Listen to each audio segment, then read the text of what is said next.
Buenas. En este video abarcaremos lo referente al tema de la enfermedad pélvica inflamatoria.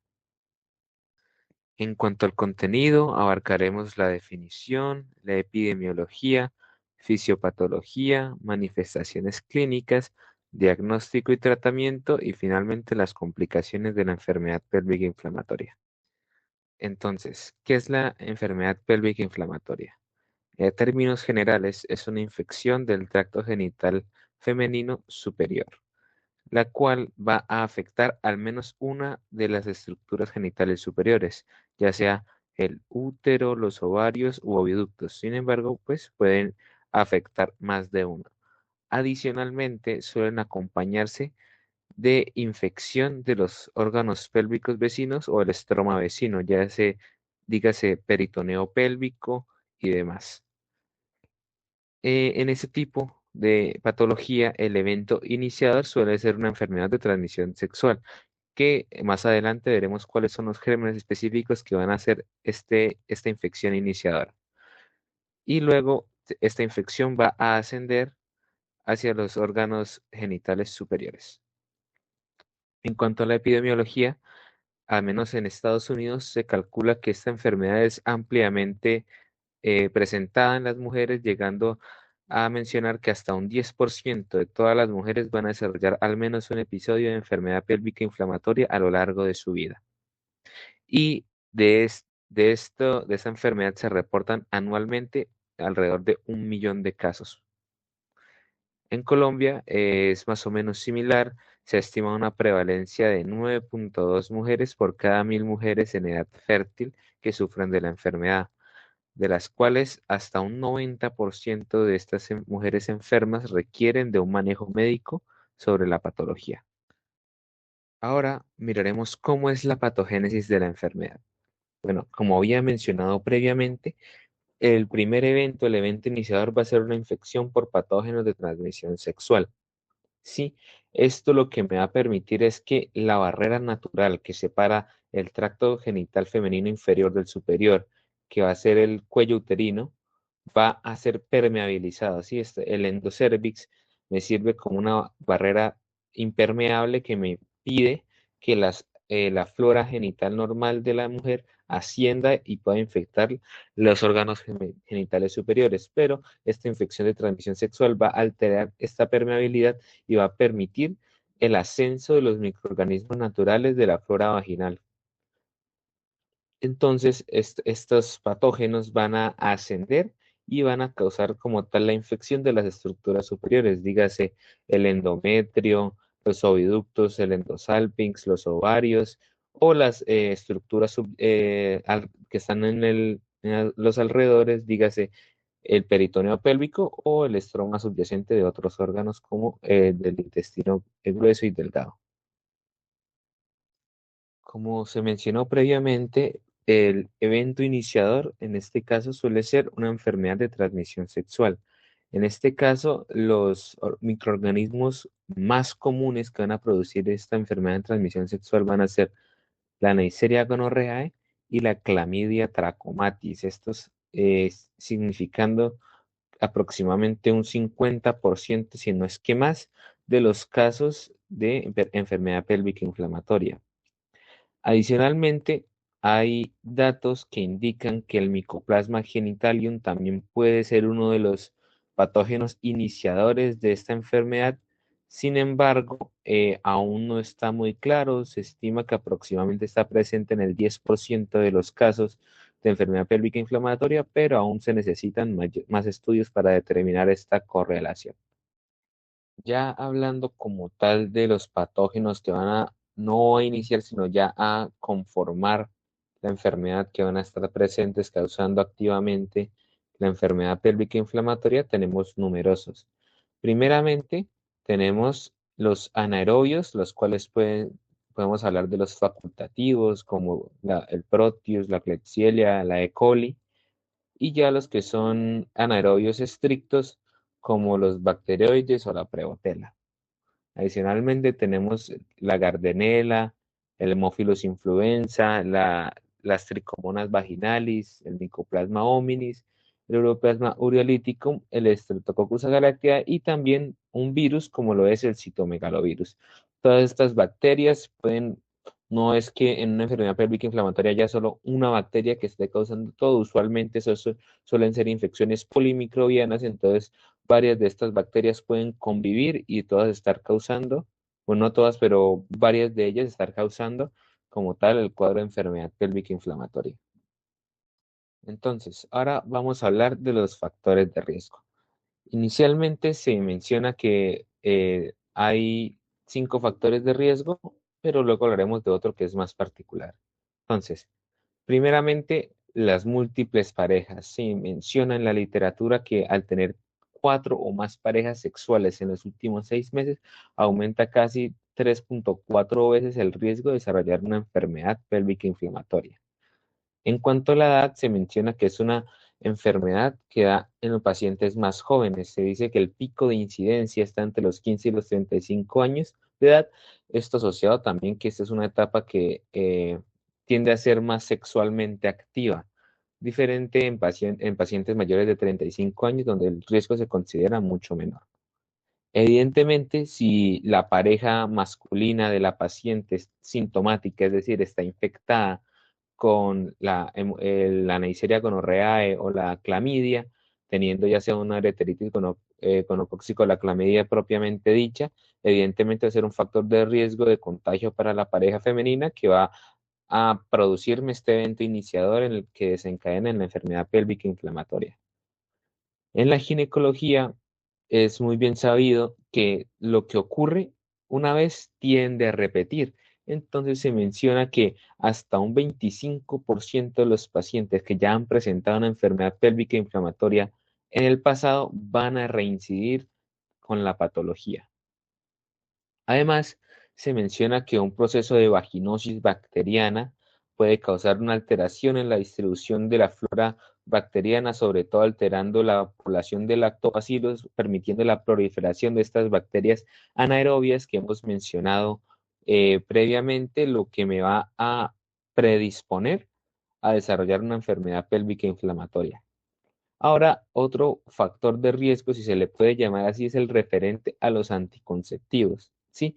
Dado que el único anticonceptivo, el único tipo de anticonceptivo que en realidad va a prevenir que se produzca esta patología, en gran medida va a ser los métodos de barrera, dígase más específicamente el condón, dado que es el único método que va a prevenir el desarrollo de una enfermedad de transmisión sexual. En cambio, los otros métodos no van a proteger a la paciente contra esas enfermedades de transmisión sexual, lo que este sexo desprotegido puede llevar a ser un factor de riesgo, si bien no directamente, pero no me va a contribuir a proteger a la paciente, entonces me pueden desarrollar una enfermedad pélvica inflamatoria más fácilmente, dado pues esta no protección contra las enfermedades de transmisión sexual. Dentro de las manifestaciones clínicas de la enfermedad pélvica inflamatoria está el dolor abdominal pélvico, que es el más característico, que puede estar ubicado en todo el hipogastrio y puede estar lateralizado. También se encuentra el dolor al tacto vaginal, tanto a nivel de cervix como de anexos.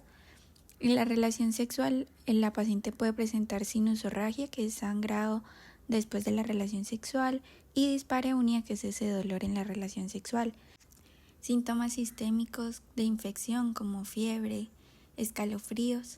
También puede presentar secreción cervico-uterina amarillenta y alteración en los laboratorios indicativos de infección. Dentro del diagnóstico hay que tener en cuenta que la enfermedad pélvica inflamatoria aguda, el diagnóstico se va a hacer por la clínica de la paciente y principalmente se va a sospechar en mujeres jóvenes sexualmente activas con ese dolor pélvico o abdominal que no tenga otra causa aparente. Dentro de los criterios mínimos para poder iniciar ese tratamiento empírico está la mujer con dolor pélvico más al menos uno de los siguientes criterios, que es el dolor a la movilización cervical, dolor uterino o dolor anexial. También hay unos criterios adicionales que van a aumentar la certeza del diagnóstico, que es la fiebre mayor a 38.3 grados centígrados, la secreción cervical purulenta, la leucocitosis, la PCR elevada, la BSG elevada, una prueba positiva para gonorrea o clamidia. Hay otros criterios específicos que ya van a dar el diagnóstico definitivo, que es la biopsia endometrial con infiltración de neutrófilos, una ecografía o resonancia magnética con trompas engrosadas con líquido, una laparoscopia con inflamación pélvica con adherencias, que son las adhesiones en cuerdas de violín de la enfermedad de Fitzhugh-Curtis. Y hay otros tipos de presentación de la enfermedad, que es la EPI subclínica o silenciosa, en la que las pacientes pueden tener una presentación de síntomas muy leves como sangrado anormal, dispareunia, flujo vaginal anormal, o también simplemente pueden no presentar ninguna sintomatología, sino que ya a largo plazo se observa una infertilidad tuárica. También está la epicrónica, en donde el curso ya es indolente, con síntomas leves también como fiebre baja, pérdida de peso, dolor pélvico, y que puede estar asociado a actinomisis en mujeres con DIU o tuberculosis genital. Y también se presenta la perihepatitis. Para los exámenes complementarios se puede realizar ecografía transvaginal, que es ideal cuando se sospecha clínicamente que la paciente está cursando con un absceso o una patología anexial. También se puede realizar una tomografía o una resonancia, pero más como para identificar patología gastrointestinal o unos diagnósticos alternativos. Y la laparoscopia, debido a que es un procedimiento invasivo, solamente se sugiere realizar en el caso de que la paciente haya fracasado con el tratamiento ambulatorio de la enfermedad pélvica inflamatoria o cuando los síntomas no mejoran o empeoran después de 72 horas de tratamiento hospitalario. Entonces aquí podemos observar al lado derecho las ecografías transvaginales, en donde se observa un absceso tubovárico con piosalpinx, los pliegues endosalpingios residuales y el signo de la rueda dentada. Y en el lado izquierdo podemos observar la imagen coronal de tomografía sin contraste, donde se muestra esa inflamación peritoneal que se extiende a la cápsula hepática inferior. Hay que tener en cuenta que todas las pacientes que tengan esa sospecha de EPI debe realizarse una prueba de embarazo, pruebas para enfermedades de transmisión sexual y una microscopía de flujo vaginal. Todo esto para poder hacer diagnósticos diferenciales. Inicialmente con el embarazo ectópico, y hay que tener en cuenta pacientes que tengan cierta clínica, como antecedentes de amenorrea, prueba de embarazo positiva. También se puede pensar en una torsión de quiste ovárico, en donde el inicio del dolor es repentino, intenso a nivel unilateral. También se puede pensar en endometriosis cuando la paciente tiene dolor cíclico y crónico, en cistitis cuando tiene ya más síntomas irritativos urinarios, dificultad para orinar, disuria, apendicitis cuando la paciente tiene dolor en fosa ilíaca derecha, náuseas, vómito y pues claramente no tiene un antecedente ya de apendicectomía. También se puede pensar en el síndrome de intestino irritable, donde la paciente tenga dolor generalizado, alternancia entre diarrea y estreñimiento y algunos otros síntomas gastrointestinales. Se puede pensar en diverticulitis principalmente en las mujeres mayores y lo vamos a profundizar más adelante. Y finalmente se puede pensar en un dolor funcional, pero cuando ya se han excluido otras posibles causas. Bien, en cuanto al manejo, lo primero que tenemos que decir es que el tratamiento se indica para todas aquellas pacientes con las cuales ya tengan un diagnóstico o una sospecha clínica de enfermedad pélvica inflamatoria, ya que entre más pronto se inicie el tratamiento, más vamos a evitar las complicaciones tanto a corto como a largo plazo. Entonces, a la hora de dar un manejo a estas pacientes, tenemos que hacernos las siguientes preguntas o tener en cuenta los siguientes aspectos. Primero, ¿la paciente requiere hospitalización? Segundo, ¿cuál es el mejor antibiótico que le va a servir a la paciente?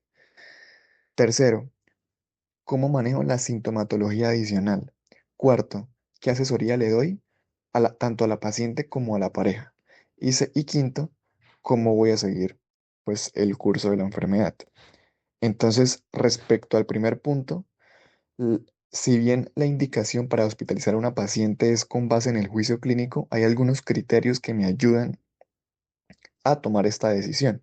Entre ellos, que la paciente curse con una enfermedad clínica grave, es decir, que tenga fiebre, una temperatura mayor o igual a 38,3, que tenga náuseas, que tenga vómito, que se trate de una EPI complicada, que incluya un absceso pélvico, incluido el absceso tubovárico, que haya la necesidad de procedimientos em, no invasivos, como lo sería un drenaje, o invasivos, ya sea para diagnosticar o tratar, que haya intolerancia a la vía oral, que la paciente esté embarazada o que se sospeche que la paciente no va a tener adherencia al tratamiento por vía oral de forma ambulatoria.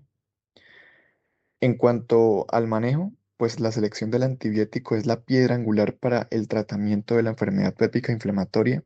Se recomienda que se administren antimicrobianos que tengan una cobertura de amplio espectro para poder atacar a la amplia gama de patógenos que pueden causar la enfermedad.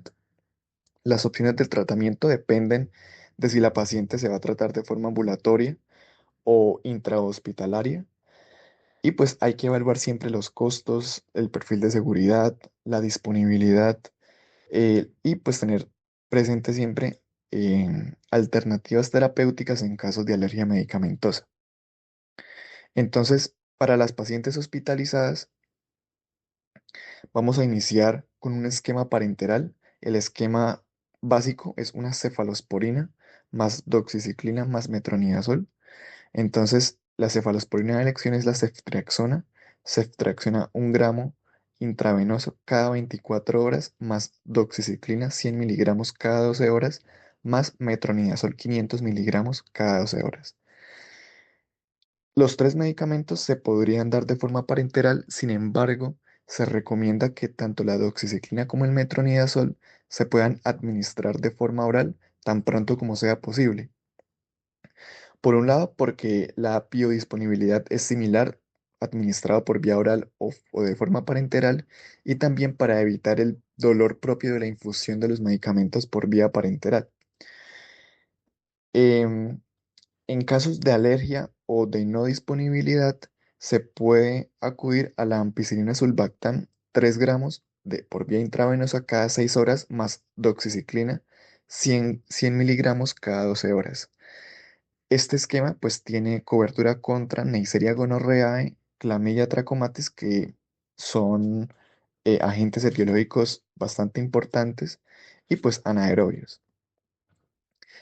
Un, un- un tercer esquema sería el de clindamicina, 900 miligramos por vía intravenosa cada 8 horas, más gentamicina, a una dosis de carga de 2 miligramos kilo por vía intravenosa, seguida de una dosis de mantenimiento de 1,5 miligramos kilo al día.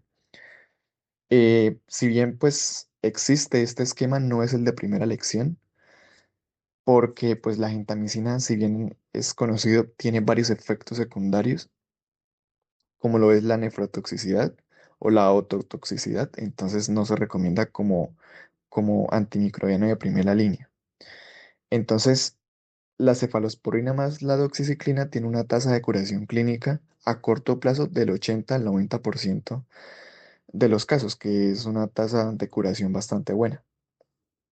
Entonces, em, se debe hacer transición a la terapia oral luego de 24 a 48 horas de mejoría clínica sostenida.